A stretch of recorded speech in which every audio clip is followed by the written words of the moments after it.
i år, men utflyttarna vånar at her kunne ta imot månade flere skinnor nasta år.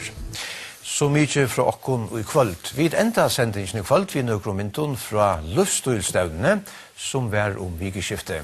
Stevnan enda i utjår, vi en hard framsøyning.